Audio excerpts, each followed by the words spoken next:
The stadium lights shimmered like 1,000 captured stars, bathing the stage in blinding gold. Cameras flashed, fans screamed his name. Leo Hart, the man who'd conquered the world with his voice and a smile that sold dreams. It was supposed to be the greatest night of his career, a live broadcast seen by millions, the culmination of everything he'd sacrificed for fame. But as the orchestra swelled and the spotlight dimmed to a haunting blue, a figure appeared at the edge of the stage, a woman in a sleek black dress, her face hidden by the glare.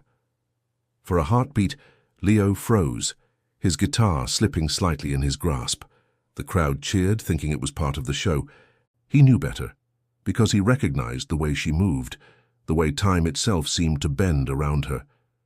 And when the second spotlight found the small child standing beside her, clutching her hand, the sound of applause faded into a deafening silence. Then the roar. It's not just applause, it's worship. It's the sound he has chased his entire life, the validation that has cost him everything. He closes his eyes, a practiced move of feigned humility, but inside his ego is soaring. This is it. The live broadcast, Midnight Harmony, his first headline special. Millions are watching from home. Record executives are watching from the wings. His face is on billboards from Times Square to Sunset Boulevard. He has arrived. He lifts the microphone to his lips, sweat beading on his brow, the practiced words of gratitude ready to spill out. Thank you, Chicago. You feel that? That's the sound of a dream coming true. But the words catch in his throat. Something is wrong, a subtle shift in the atmosphere, a ripple of confusion spreading through the front rows. A stagehand is gesturing frantically from the wings, his face pale under the harsh backstage lighting. The show director's voice, a tinny, panicked squawk, crackles in Leo's in-ear monitor. Who is that? Security, we have an unauthorized individual on stage left. I repeat, unauthorized on stage left. Leo's head snaps in that direction. His heart, which was just soaring on a wave of adrenaline, suddenly plummets. He sees her then.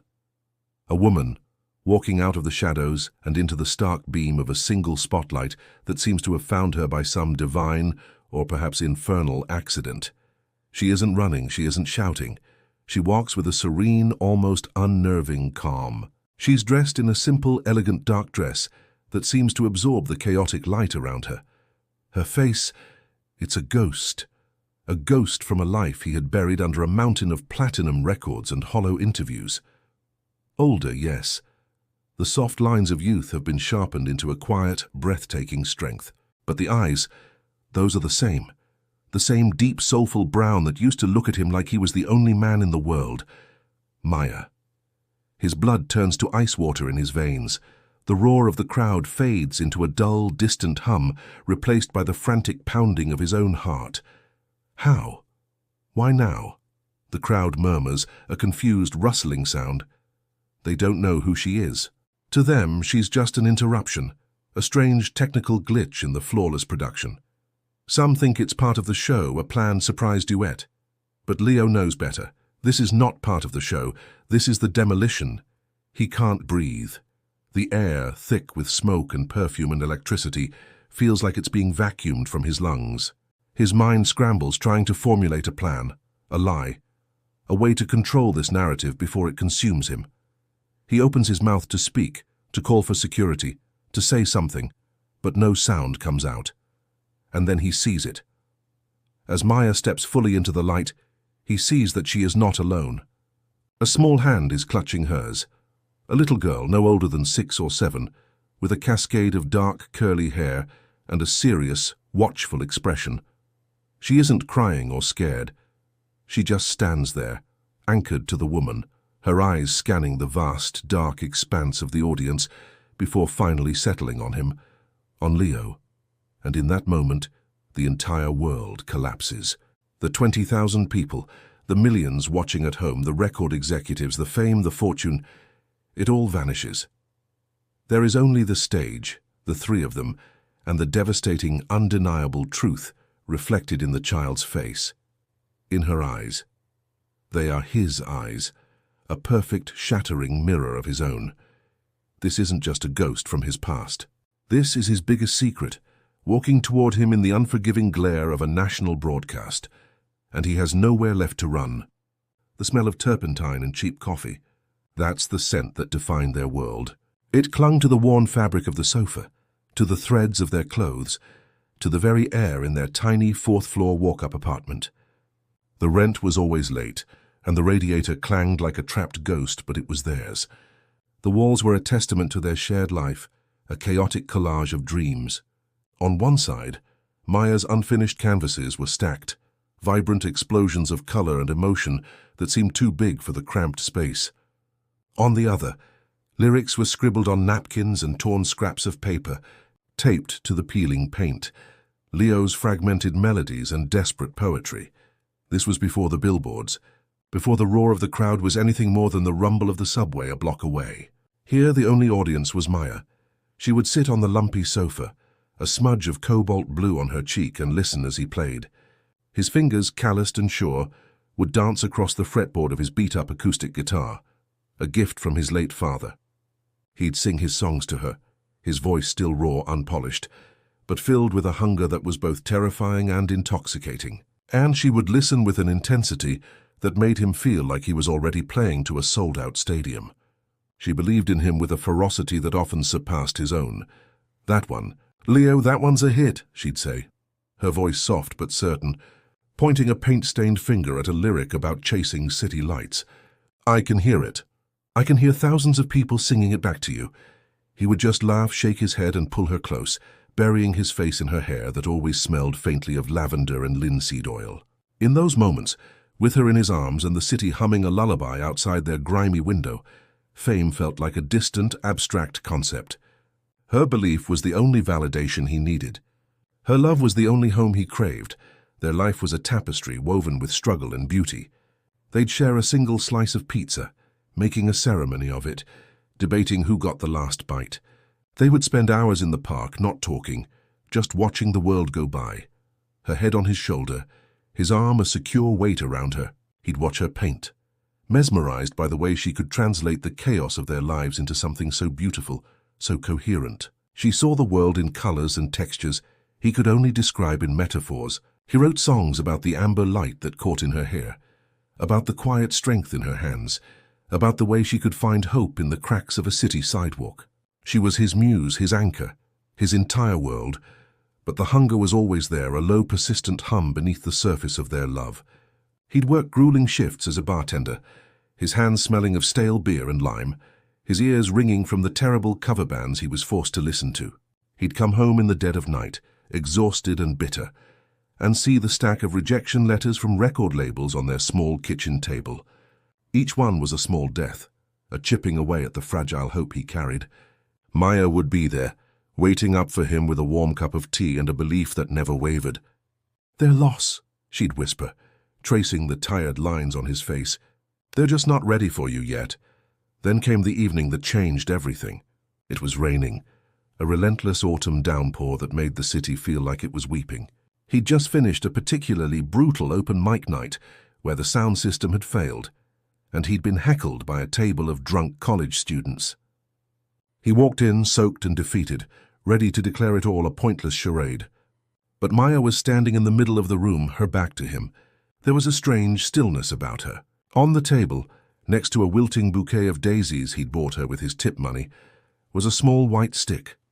He didn't understand at first.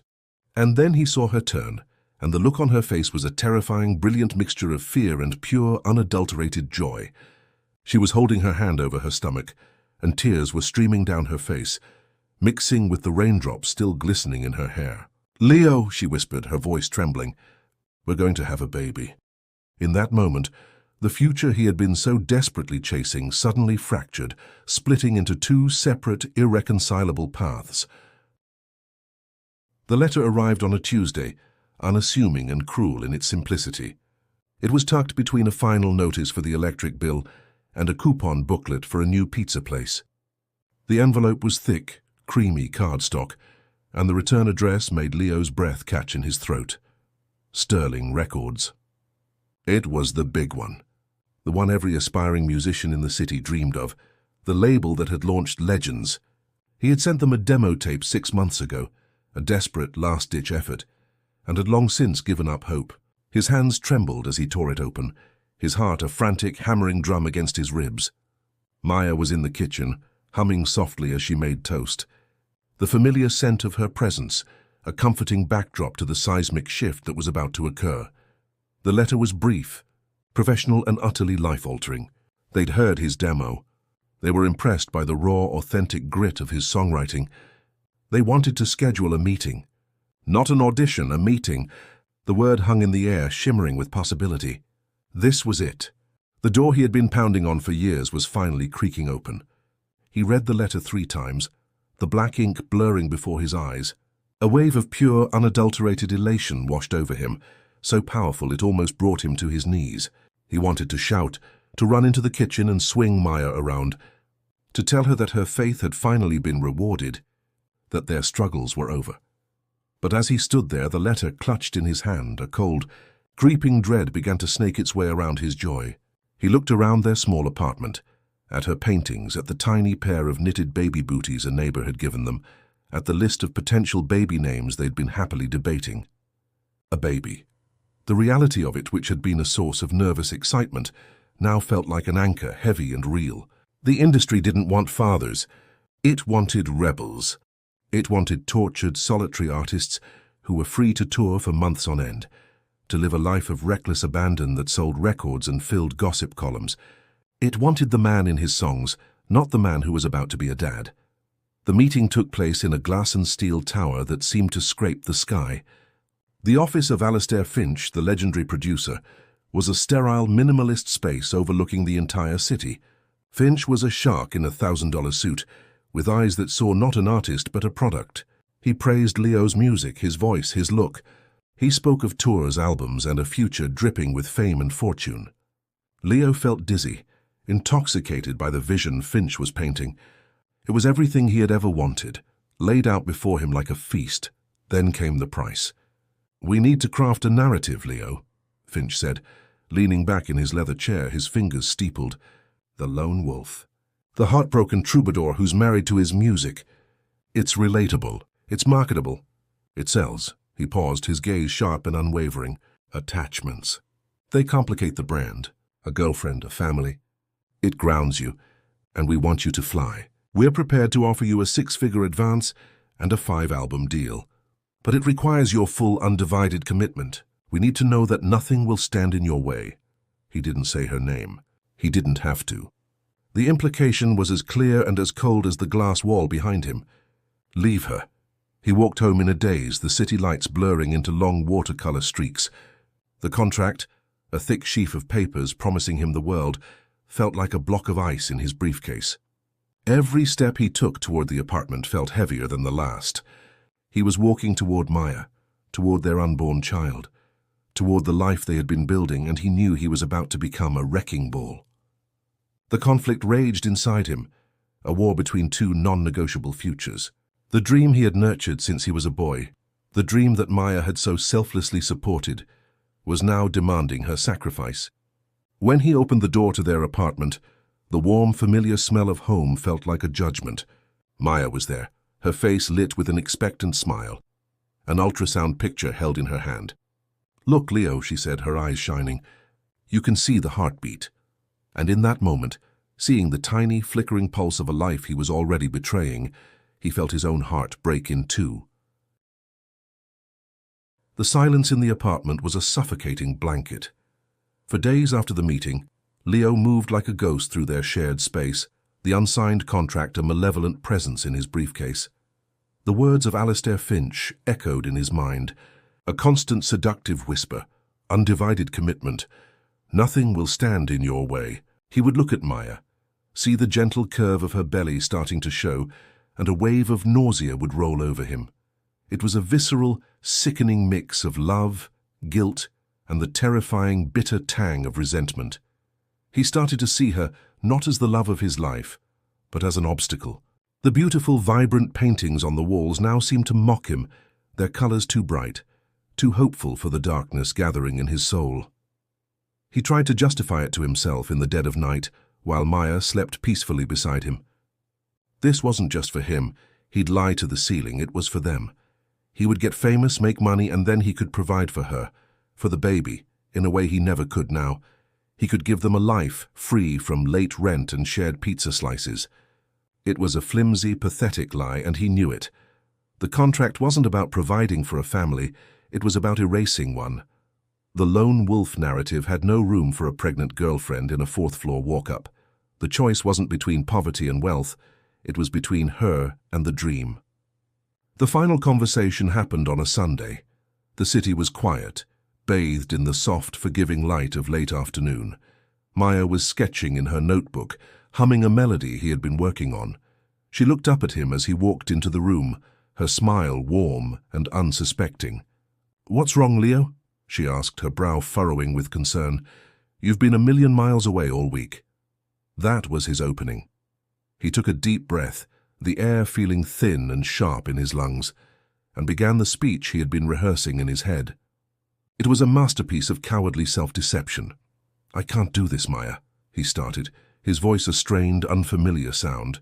He couldn't look her in the eye, focusing instead on a crack in the plaster above her head. Us, the baby. It's too much, it's too soon." Her smile vanished, replaced by a look of stunned disbelief. "What are you talking about? Too soon? Leo, we were so happy." The sketchbook slipped from her lap, scattering charcoals across the wooden floor. He pressed on, the cruel words spilling out one after another, each one a calculated blow designed to push her away, to make her the one to break. "I need to focus on my music. I've been given an opportunity, a real one, and I can't let anything derail it. I'm not ready to be a father. I'm not ready to be tied down." Her eyes filled with tears, but her voice was steady, laced with a dawning horror. "Tied down? Is that what this is to you? Is that what we are? An anchor?" She stood up, her hand instinctively going to her stomach. "This opportunity, does it have a name, Leo? Does it tell you that you have to be alone to be successful?" He flinched, the truth of her words hitting him like a physical slap. He had expected tears, pleading, but not this. Not this clear-sighted accusation. So he did the only thing a coward could do. He got crueler. "Maybe it does, maybe I need to be free of all this domestic fantasy. You think your little paintings and this baby are going to pay the bills? I'm chasing reality, Maya. You're living in a dream." The color drained from her face. She didn't cry out, she just stared at him, her expression hardening from one of heartbreak to one of quiet, profound disillusionment. She was finally seeing him for what he was. The silence that followed was absolute, broken only by the sound of his own ragged breathing. He had done it. He had shattered the most beautiful thing in his life. He turned and walked to the door, his movements stiff and robotic. He didn't pack a bag. He just took his guitar. As his hand closed around the doorknob, he heard her voice, no longer pleading, but hollowed out and empty. "The world will give you everything you want, Leo," she said, her back still to him. "And I hope, for your sake, it's enough. Because it's going to be all you have." He walked out, closing the door behind him on her, on their child, on the man he was supposed to be, the final cruel chord of their life together, echoing in the empty hallway. The ascent was dizzyingly fast. Leo's life transformed from a grainy black-and-white film into a hyper-saturated, high-definition blockbuster. The name on everyone's lips was Leo Vance, a persona crafted in the sterile boardrooms of Sterling Records. The raw, heartfelt songs he had written on the floor of his cramped apartment were polished and produced until they shone with a commercial, radio-friendly gloss. His face, once etched with the anxiety of an unpaid bill, was now expertly styled and airbrushed onto the covers of magazines. He was the lone wolf, just as Alistair Finch had designed. Interviews were filled with carefully constructed anecdotes about heartbreak and the solitary pursuit of art. He spoke of a vague, nameless muse who had inspired his hit single, Apartment Ghost, a sanitized, romanticized version of the life he had so callously destroyed. The first year was a blur of tour buses, sterile hotel rooms, and screaming fans. The roar of the crowd was a drug, a potent anesthetic that numbed the gnawing guilt in his gut. Every sold-out show, every platinum plaque, was a fresh layer of validation, a justification for his choice. He told himself he was happy. He had the money, the fame, the adoration he had craved. He could buy anything he wanted. a fleet of vintage guitars, a sprawling mansion in the Hollywood Hills with a view that stretched to the ocean, clothes that cost more than a year's rent on his old apartment. He surrounded himself with people, an ever-rotating cast of sycophants and fair-weather friends, yet he had never felt so profoundly alone. In the quiet moments, the silence was his enemy. In the dead of night, after the after-parties had ended and the last of the hangers-on had gone home, the ghost of Maya would visit him. He'd hear the echo of her laugh in the cavernous, empty rooms of his mansion. He'd catch the scent of lavender and turpentine on the breeze coming through his balcony doors, and his heart would seize in his chest. He would sit by his infinity pool, the glittering lights of Los Angeles spread out beneath him like a carpet of fallen stars, and feel nothing but a cold, hollow ache. He had the world at his feet, but he had traded his soul for it. He tried to find her in his own cowardly way. He hired a private investigator, giving him a fake name and a convoluted story about a long-lost friend. The report came back a few weeks later, inconclusive. It was as if she had vanished from the face of the earth. She had left the apartment a month after he did, told no one where she was going, and left no forwarding address. Her friends, the ones he knew, were fiercely loyal, and claimed to have no idea where she was. He felt a strange, conflicting mix of relief and despair. Relief that he wouldn't have to face her, to see the accusation in her eyes. Despair that he had so completely and utterly erased her from his life. His music began to change. The raw authenticity that had first caught Finch's attention was gone, replaced by a formulaic, cynical hit-making machine. His songwriting sessions became sterile, collaborative affairs with teams of writers who knew how to craft a hook but had no concept of a soul. He wrote about love and loss, but the words were hollow, echoes of emotions he no longer allowed himself to feel. The critics started to notice. They called his second album technically proficient but emotionally vacant. One review cut him to the bone. Leo Vance sings about heartbreak, like a man who has only ever read about it in a book. He was living in a gilded cage of his own making, the bars forged from his ambition and welded together with his guilt. He was a star, a success, a brand, but the man, the artist who sang his heart out to a girl with paint on her cheek, was gone, and he had no idea how to get him back. The first few weeks were a study in grey. The vibrant colours Maya had once used to paint her world had leached away, leaving behind a monochrome landscape of grief. The apartment, once a sanctuary of shared dreams, became a tomb. Every object held a memory, a ghost of Leo's presence. The worn-out armchair where he used to write, the coffee mug he favoured, the scent of his cologne that stubbornly clung to his pillow. For a time she did nothing. She existed in a state of suspended animation, the life inside her the only thing that tethered her to the present. The world outside the window, the sirens, the laughter, the relentless pulse of the city, felt 1,000,000 miles away. Her friends rallied around her, bringing groceries she wouldn't eat and offering words of comfort that couldn't penetrate the fog of her pain. They raged against Leo on her behalf, calling him every name they could think of, but Maya found no solace in their anger. Her heartbreak was quieter, deeper. It wasn't just the betrayal that wounded her. It was the disillusionment. The man she had loved, the artist she had believed in, had been a mirage.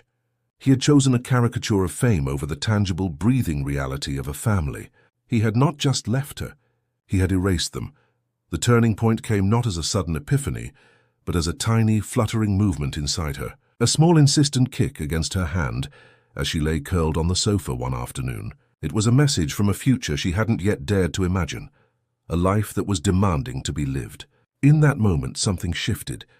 This was no longer about her and Leo. It was about her and this child. Her child. Her fierce, protective love, stronger than any grief, surged through her. She would not let Leo's shadow darken this new life. She would not raise a child in a home haunted by ghosts. She made a decision. With a quiet, steely resolve she packed. She didn't take much. Her easel, her paints, a box of personal treasures. She left behind everything that screamed of him. She sold a few of her larger paintings to a small gallery owner who had always admired her work, gathering just enough money for a bus ticket and a few months' rent. She didn't tell anyone where she was going, not even her closest friends. She needed a clean break, a new canvas. She chose a small, quiet city by the sea, a place where no one knew her name, a place where the air smelled of salt and possibility instead of turpentine and broken promises. Her new life was hard. She found a small attic apartment with a leaking skylight and worked odd jobs, waitressing, cleaning houses to make ends meet. She was often tired, often lonely, but she was never hopeless. Every spare moment was dedicated to two things: her growing child and her art. But her art began to change. The vibrant, abstract canvases gave way to something new. She bought a cheap second-hand guitar and started to write songs. The pain, the betrayal, the quiet strength she was discovering within herself, it all poured out into melodies and lyrics. Her songs weren't like Leo's. They weren't crafted for stadiums.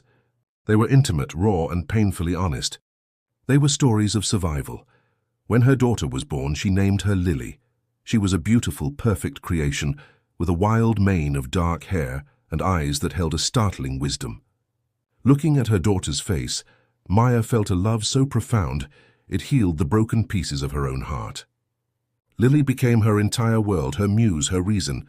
She sang her songs as lullabies, her voice growing stronger, more confident with each passing day. She started playing at a small local coffee shop, not for fame or for a record deal, but simply to share her stories. People listened. They were drawn to the raw, unvarnished truth in her music. She had lost a dream she once shared with Leo, but in the ashes of that life, she had found something infinitely more real: her own voice, and a different, more beautiful kind of song to sing. Years passed, carving two distinct and divergent paths for the man who left and the woman who was left behind. Leo Vance's world was one of deafening noise and blinding light. He lived on a relentless treadmill of album releases, world tours, and public appearances. His third album, Concrete Kingdom, went triple platinum. He won awards, his mantelpiece groaning under the weight of gilded statues. He dated a string of actresses and models, their relationships playing out in the glossy pages of tabloids, each one a carefully managed piece of public relations designed to reinforce his image as the unattainable, perpetually heartbroken rock star. He had become a master of the performance, not just on stage but in every aspect of his life, yet an insidious emptiness had taken root and spread through him like a cancer. The mansions felt like elaborate, empty movie sets. The expensive cars were just metal boxes that shuttled him from one sterile environment to another. He found himself drinking more, seeking oblivion in the bottom of a whiskey glass after the applause had faded. The face that stared back at him from the mirror was a stranger's, a tired, haunted man wearing the mask of a superstar. He was surrounded by a legion of employees, managers, publicists, assistants, but he had no one to talk to. His conversations were about brand synergy and market demographics, not about fear or regret. The ghost of Maya and the child he never knew had become a permanent resident in his psyche, a silent, ever-present reminder of the authentic life he had traded for this hollow spectacle. Meanwhile, hundreds of miles away in the quiet city by the sea, Maya's world was one of authentic sound and soft, natural light. She had shared her old name along with her old life. To the small but fiercely devoted following she had cultivated, she was Ilara. The name meant light, and it suited her. Her music was the antithesis of Leo's. It was acoustic, lyrical, and deeply personal. She never signed with a major label, choosing instead to release her music independently, valuing creative control over commercial success. She didn't have platinum plaques, but her albums received glowing reviews from discerning critics who praised her as the most honest songwriter of her generation. Her life revolved around a simple, profound rhythm. Mornings were for Lily, for school runs, for pancake breakfasts, for walks on the beach collecting shells. Afternoons were for music, for writing, for practicing, for losing herself in the stories she was compelled to tell. Her home was a small, light-filled cottage, filled with books, art supplies, and the sound of Lily's laughter. It was a life built not on acquisition, but on connection. She had a close-knit circle of friends, fellow artists and musicians who valued her for her talent and her spirit, not her marketability. She had found a deep, abiding peace, a sense of self-worth that was not dependent on the approval of a crowd. Lily grew into a bright, inquisitive child. She had her father's eyes and her mother's artistic soul. She knew her mother's songs by heart and would often sit quietly in the corner of the room while Maya wrote, drawing pictures that seemed to capture the mood of the music. Maya had been honest with her in an age-appropriate way. She told Lily that her father was a musician who had to make a very difficult choice a long time ago. She never spoke of him with bitterness, only a quiet sadness. She showed Lily a photograph of him once, a candid snapshot from their old apartment. Lily had simply looked at the smiling young man in the photo and said, "He looks sad." Maya knew then that her daughter saw the world with a clarity that was both a gift and a burden. Their two worlds, Leo's and Maya's, spun on separate axes, seemingly destined never to collide. But fate, as it often does, had a different script in mind. The invitation arrived not as a letter, but as a phone call, a disembodied voice of professional enthusiasm crackling through the line from Los Angeles. The producers of Midnight Harmony, the nation's premier live music television special, were planning their biggest show of the year. The headliner was Leo Vance. They were building the entire event around him, a celebration of his meteoric rise to the top of the charts. And they wanted a moment that would get people talking, a moment of true authentic artistry to counterbalance the slick commercialism of the headliner. They wanted a surprise guest duet. They wanted Ilara. When Maya's independent manager, a kind grey-haired woman named Sarah, relayed the offer, Maya's first instinctual response was a cold, hard no. The very idea was preposterous, a cruel joke orchestrated by a universe with a twisted sense of humor. To share a stage with him? The man who had shattered her world and walked away without a backward glance. To stand beside the polished, manufactured brand of Leo Vance, while she, Ilara, had built her entire career on the raw truth he had abandoned. It was unthinkable. She imagined the scene, the blinding lights, the screaming fans, the hollow man with her daughter's eyes. The thought made her feel physically ill. "Just say no, Maya," she told herself, pacing the floor of her small cottage, the sound of the waves crashing on the shore a soothing, familiar rhythm. "You don't owe him anything. You don't owe them anything." "It's poison." Sarah, ever patient, simply listened. "The offer is substantial," she said gently. "It would mean you wouldn't have to worry about money for years. It would mean Lily's college is paid for. It would also introduce your music to millions of people who have never heard it." The practicalities were tempting, a siren song of security she had long since learned to live without. But it wasn't about the money, not really. For the next few days, Maya was tormented.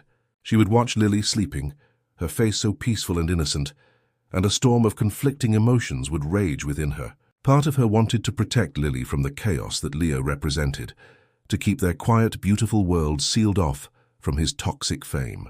But another part of her, a voice she had long suppressed, began to whisper, what about Lily's right to know? To see the man whose blood ran in her veins, not as a sad face in a photograph, but as a real person. What about her own story? For years she had sung about her pain, her survival, her strength. But she had always done it in metaphors, in veiled illusions. The narrative had been his to control. He was the heartbroken troubadour. She was the nameless, faceless apartment ghost. He had stolen her past and rewritten it for profit. The idea began to take shape, not as an act of revenge, but as an act of reclamation. This wasn't about ambushing him or destroying his career. It was about standing in her own truth, in the full glare of the spotlight he had so desperately chased, and telling her own story, in her own voice. It was about showing her daughter that you should never, ever let anyone else write your ending. She would not be a ghost in his narrative any longer. She would be the author of her own. The decision solidified in her heart with a terrifying, liberating certainty. She called Sarah back. "I'll do it," she said, her voice steady.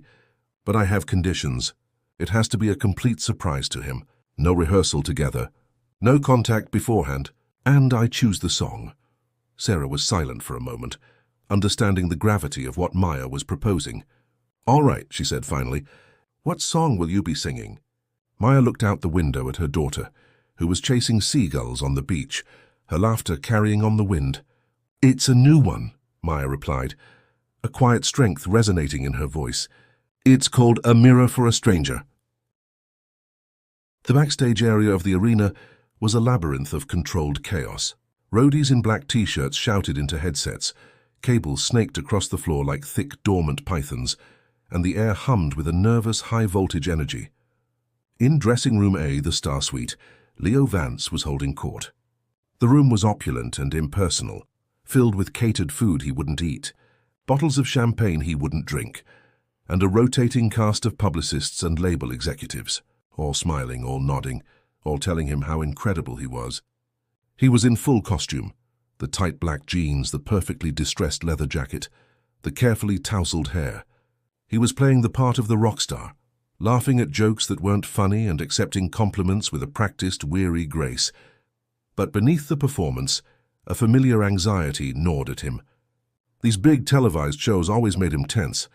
The pressure to be perfect, to live up to the myth he had created, was immense. He felt like an imposter, a fraud waiting to be exposed. He kept checking his phone, scrolling through social media feeds where his name was trending, the digital adulation feeling as distant and meaningless as the stars. He knew there was a surprise guest planned for the show. Finch had told him it was a game changer, a critically acclaimed artist who would lend him some much-needed authenticity. He'd guessed at a few names, but the producers were keeping it a tightly guarded secret. He just hoped it was someone he could tolerate. A few corridors away, in a small, starkly furnished room, labeled simply guest artist, the atmosphere was a universe apart. There was no entourage, no champagne, no noise. There was only Maya, a small makeup case, and Lily. The room was quiet, the only sound the faint, muffled thud of the opening act's bass line vibrating through the concrete walls. Maya, or Ilara as she was known here, sat in front of a mirror, but she wasn't looking at her own reflection. She was watching her daughter, who was sitting on the floor, meticulously coloring in a drawing book, seemingly unfazed by the strange environment. Maya felt a tremor in her hands and clasped them together in her lap. Was she doing the right thing? The question had been screaming in her mind all day. The weight of this moment felt immense, a decision that would irrevocably alter the course of 3 lives. She had prepared Lily as best she could. There had been long, gentle conversations on the beach, simple explanations without the heavy burden of bitterness. "We're going to see the man from the photograph tonight," she had said. "He's a singer like Mommy. He doesn't know we're coming. It might be a little confusing for him, but I need him to see you, and I need to sing a song." Lily, with her child's profound simplicity, had just nodded. "Will he be happy to see us?" she had asked, her big, dark eyes, his eyes searching her mother's face. Maya's heart had cracked a little at the question. "I don't know, sweetie," she had answered honestly. "Feelings are very complicated for grown-ups, but no matter what happens, you and I are a team. And I'm so proud of you." Now, in the sterile silence of the dressing room, Lily looked up from her coloring. She held up her drawing. It was a picture of 3 stick figures on a stage, under big yellow lights. One was a woman, one was a man, and one was a small girl standing between them. They were all holding hands. Maya felt a lump form in her throat. A sharp rap on the door broke the spell. It was a young production assistant with a headset. "5 minutes, Ms. Ilara." Maya took a deep breath, the air tasting like dust and ozone. She knelt down in front of her daughter, smoothing her dark, curly hair. "Are you ready, my love?" she asked, her voice a near whisper. Lily looked at her, her expression serious and steady. She didn't say anything. She just reached out and tucked a stray piece of hair behind her mother's ear, a small, intimate gesture of care. Then she took her mother's hand, her small fingers wrapping securely around Maya's. It was all the answer she needed. Together they stood up, the woman who had been broken and the daughter who had made her whole. They walked out of the dressing room and towards the stage, 2 solitary figures moving against the tide of chaos, ready to face the man who had created them both, and then left them to become ghosts. You feel the heat first. It's a physical wave that rolls off the stage, a mixture of the spotlights and the sheer body heat of 20,000 souls packed into one space. From the wings, the world is a kaleidoscope of flashing lights and deep, cavernous darkness. The sound is a physical force, a bass line that thumps in your chest like a second, erratic heartbeat. This is Leo's kingdom. You watch him now, not as a lover or a father, but as the world sees him, Leo Vance, the superstar. He's in his element, a master illusionist commanding the attention of the masses. He moves with a predatory grace, his guitar an extension of his body, his voice a familiar, polished roar that pours from the stadium speakers. He's playing echoes in the static, the Grammy-winning anthem that cemented his fame. The crowd is a single, swaying organism, singing along, their faces upturned and adoring. They sing lyrics about loneliness and lost love, words he wrote years ago, thinking of a woman whose face he can barely allow himself to picture anymore. The irony is a bitter pill you have long since swallowed. He has monetized his abandonment of you, turned his greatest sin into his greatest hit. You stand in the shadows, Maya, holding your daughter's hand, and you feel a strange, dispassionate calm settle over you. The fear and anger have receded, replaced by a crystalline clarity. You are not here to destroy him. You are here to reclaim the truth. The song reaches its crescendo. A blistering guitar solo, a final crashing chord. The lights blaze, the crowd erupts, and Leo strikes his signature pose, head thrown back, one arm raised in triumph. This is the moment. The stage manager, a woman with a tense, worried face, gives you a sharp nod.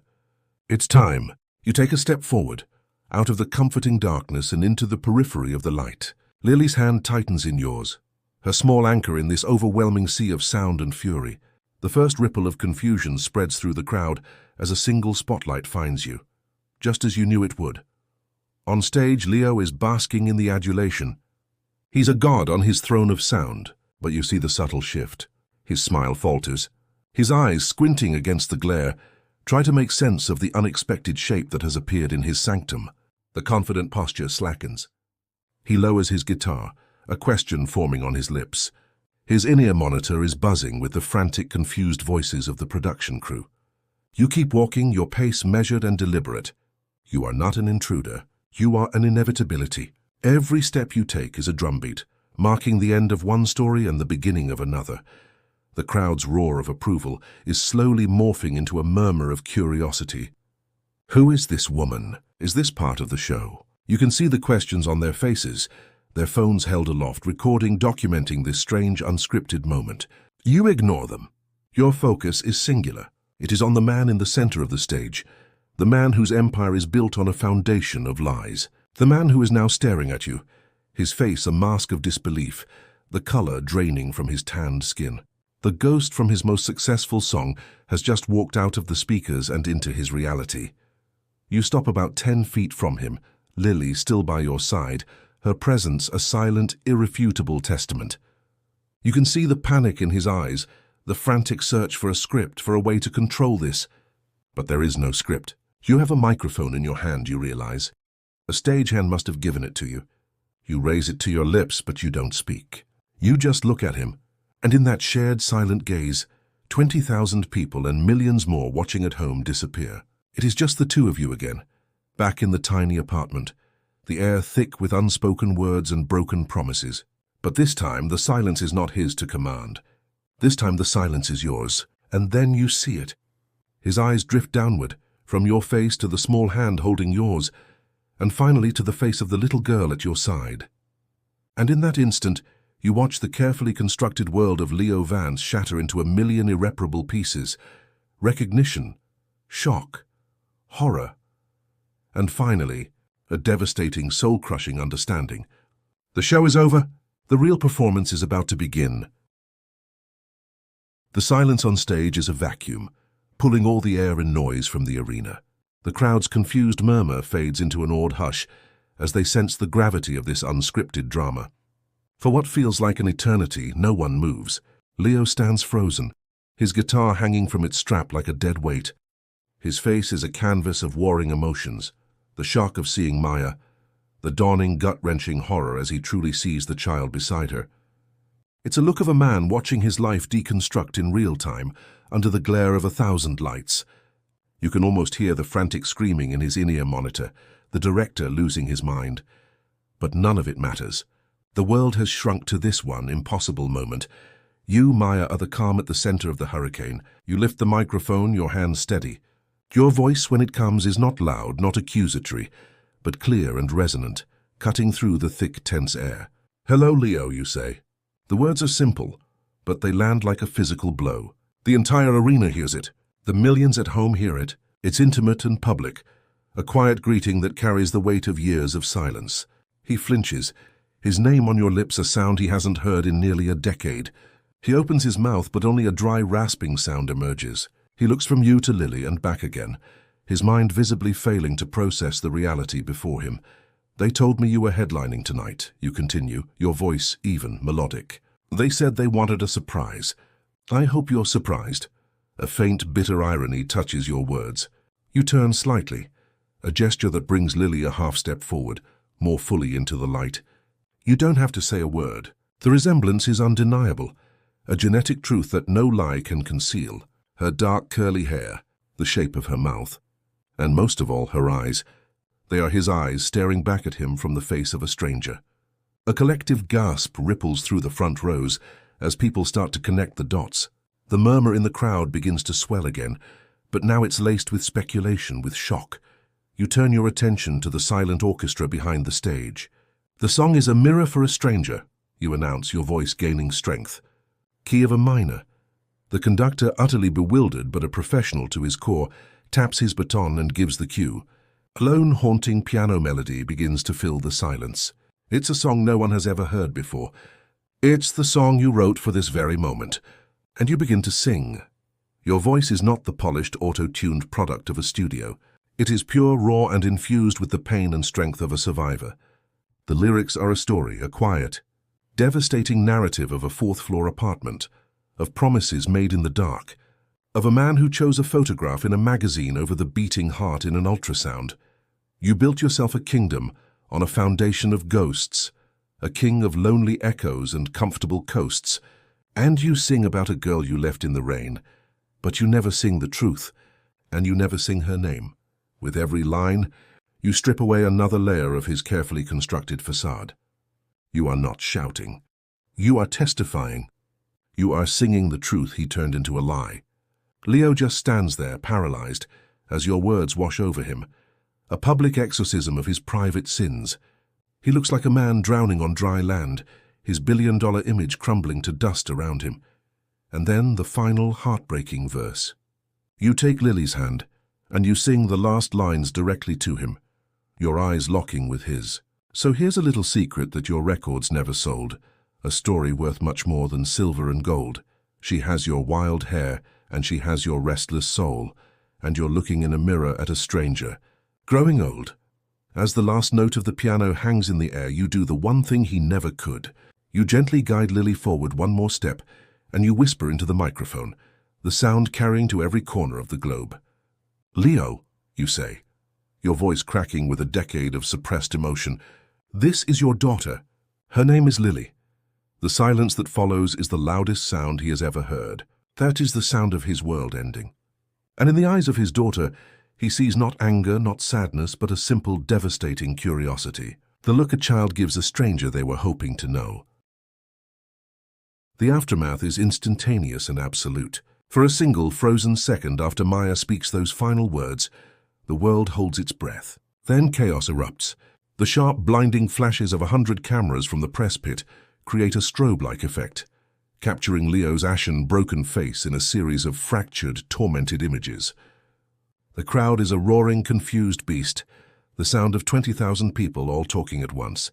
In his ear, the director is screaming, "Cut the feed! Cut to commercial now!" On stage, security guards, finally jolted into action, begin to move towards Maya and Lily. But Maya is already turning away. Her purpose is fulfilled. She has not come for a confrontation, but for a declaration. She has placed the truth at his feet, and now what he does with it is his own burden to bear. She shields Lily's eyes from the flashing lights, whispers something in her ear, and walks calmly back towards the wings from which she came. Disappearing into the shadows as quickly as she appeared, Leo is left alone in the center of the storm, a statue in a hurricane. The lights feel impossibly hot, the noise of the crowd a physical assault. His bandmates are looking at him, their expressions a mixture of shock and pity. He can't feel the guitar in his hands. He can't feel the floor beneath his feet. He is completely, utterly exposed. His carefully curated life, his entire public identity, has been dismantled in the space of a single song. The lone wolf has been revealed as a man who abandoned his own child. The heartbroken troubadour is a fraud. He stumbles backward, away from the microphone, his eyes wide and vacant. He looks out at the sea of faces and phones, and for the first time he doesn't see adoring fans. He sees a jury. He drops his guitar, the resulting crash and screech of feedback a fitting soundtrack to his implosion, and flees the stage. The days that follow are a media firestorm. The clip of the onstage revelation, becomes the most watched video on the planet. Pundits and talk show hosts dissect every frame, every lyric. His record label goes into damage control, issuing vague statements about privacy and personal matters. But the damage is done. The brand of Leo Vance is shattered. Concerts are cancelled. Endorsement deals are dropped. The public that once worshipped him now debates his morality with a vicious, gleeful fervor. He locks himself away in his Hollywood mansion, the gilded cage now a veritable prison. He doesn't answer his phone. He doesn't speak to his team. He just sits in the dark, the echo of Maya's voice and the image of his daughter's curious, searching eyes playing on a relentless loop in his mind. Meanwhile, Maya and Lily are gone. They slipped out a back exit of the arena and were on a private plane arranged by her manager before the first news vans had even arrived. They returned to their quiet cottage by the sea, to the sound of the waves and the comfort of their small, honest life.